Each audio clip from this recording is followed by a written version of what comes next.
Hello friends, welcome to Udumalai cooking. இன்றைக்கி நம்ம சேனலில் சுவையான சாலை மீன் குழம்பு எப்படி ஈஸியாக டேஸ்டியாக பண்ணுறேன்னு பார்க்க போகிறோம். வாங்க இப்போ நம்ம வீடியோக்குள்ளே போகலாம். மீன் குழம்பு பண்ணுறதுக்காக இன்றைக்கி சாலை மீன் தான் வாங்கியிருக்கோங்க. இப்போ நம்ம மீனை க்ளீன் பண்ணி எடுக்கணும். இப்போ சாலை மீனை நல்லா க்ளீன் பண்ணி எடுத்தாச்சுங்க. இப்போ நம்ம குழம்பு வைக்கலாம்.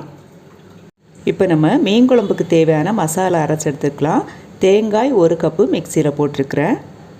அது கூடவே சின்ன வெங்காயம் ஒரு 10 போல், ஒரு பல் பூண்டு. சின்ன வெங்காயம் நம்ம அதிகமாக போட கொஞ்சம் டேஸ்ட் அதிகமாக இருக்கும், அதுக்காக தான். ஜீரகம் 1/4 டீஸ்பூன், மிளகு 1/2 டீஸ்பூன். இப்போ நம்ம தேவையான அளவு தண்ணி சேர்த்து முதல்ல இதை அரைச்சி எடுத்துக்கலாம். அப்புறம் நம்ம பொடிச்சு வச்சுருக்கிற மசாலாம் சேர்த்துக்கலாம். மிளகாய்த்தூள், மல்லித்தூள் எல்லாமே சேர்த்துக்கலாம். பாருங்கள், ஒரு பாதி அளவு அரைஞ்சிருச்சு. இப்போ தான் நான் மசாலா சேர்க்க போகிறேன். மிளகாய்த்தூள் பார்த்திங்கன்னா 2 டீஸ்பூன் சேர்த்துக்கிறேன். நீங்கள் உங்கள் காரத்துக்கு ஏற்ப நீங்கள் சேர்த்துக்கோங்க. மல்லித்தூள் 2 டீஸ்பூன், மஞ்சள் தூள் 1/4 டீஸ்பூன். திரும்பவும் இதை நம்ம நல்லா அரைச்சி எடுத்துக்கலாம். ஃபைன் பேஸ்ட்டாக அரைச்சி எடுக்கணும். பாருங்கள், அரைச்சி எடுத்துட்டோம். இந்த பதத்துக்கு நம்ம அரைச்சி எடுத்துக்கணும். அப்போ தான் மீன் குழம்புக்கு நல்லாயிருக்கும். மீன் குழம்பு பண்ணுறதுக்காக பேன் அடுப்பில் வச்சு எண்ணெய் ஊற்றிருக்கிறேன். தேங்காய் எண்ணெய் ஒரு 3 டீஸ்பூன் அளவுக்கு. எண்ணெய் காய்ச்சதும் கடுகு, வெந்தயம் 1/4 டீஸ்பூன். வெந்தயம் முருகினோடனே கறிவேப்பிலை, பச்சை மிளகாய் 2. பச்சை மிளகாய் மீன் குழம்புக்கு ஒரு சுவையும் மணமும் கொடுக்குங்க, அதுக்காக தான் நம்ம ஆட் பண்ணியிருக்கிறோம். அது கூடவே ஒரு தக்காளி பழம் அரைச்சி வச்சுக்கிறேன், அதை ஆட் பண்ணிக்கலாம். மிக்ஸ் பண்ணி விட்டுக்கலாம்.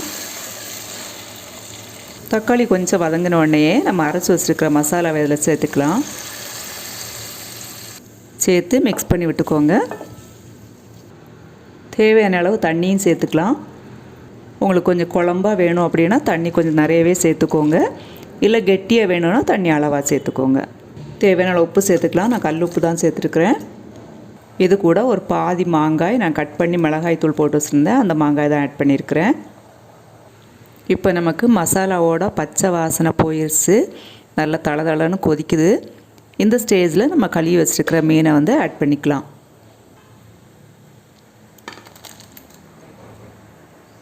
மீனை ஆட் பண்ணியாச்சு. லேசாக ஒரு மிக்ஸ் பண்ணி விட்டுக்கிட்டு அப்படியே ஒரு 5 மினிட்ஸ் இருந்து வேகட்டுங்க, அவ்வளோதான். இப்போ நமக்கு 5 மினிட்ஸ் ஆயிடுச்சுங்க. இப்போ நம்ம ஆட் பண்ண வேண்டியது புளி. நான் ஒரு லெமன் சைஸுக்கு புளி எடுத்து ஊற வச்சு தண்ணி எடுத்து வச்சுருக்கிறேன். அதையும் இப்போ நம்ம ஆட் பண்ணிக்கலாம். புளி தண்ணி நம்ம முதலே ஆட் பண்ணோன்னா மாங்காயெல்லாம் சரியாக வேகாதுங்க, அதுக்காக தான் கடைசியில் ஆட் பண்ணியிருக்கிறோம். ஒரு தடவை இந்த மாதிரி மிக்ஸ் பண்ணி விட்டுக்கலாம். சைடில் ரொம்ப ஸ்பூன் போட்டு நம்ம மிக்ஸ் பண்ணக்கூடாது, ஏன்னா மீன் உடஞ்சி போயிடும். அவ்வளோதாங்க. இப்போ நமக்கு சுவையான மீன் குழம்பு, சாலை மீன் குழம்பு வந்து ரெடி ஆயிடுச்சு. நான் கொஞ்சம் கிரேவியாகவே தான் வச்சுருக்கிறேன். ஏன்னா இட்லிக்கு, தோசைக்கு, சாப்பாடுக்கு எல்லாமே நான் ஊற்றிக்குவேன். அதனால் கொஞ்சம் கிரேவியாக வச்சுருக்கிறேன்.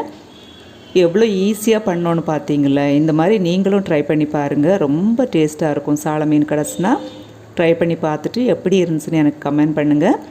ஏதாவது டவுட் இருந்துச்சுன்னா எனக்கும் கமெண்ட் பண்ணுங்கள். ஓகே ஃப்ரெண்ட்ஸ், தேங்க்யூ ஃபார் வாட்சிங். நெக்ஸ்ட்டு வீடியோவில் சந்திக்கலாம்.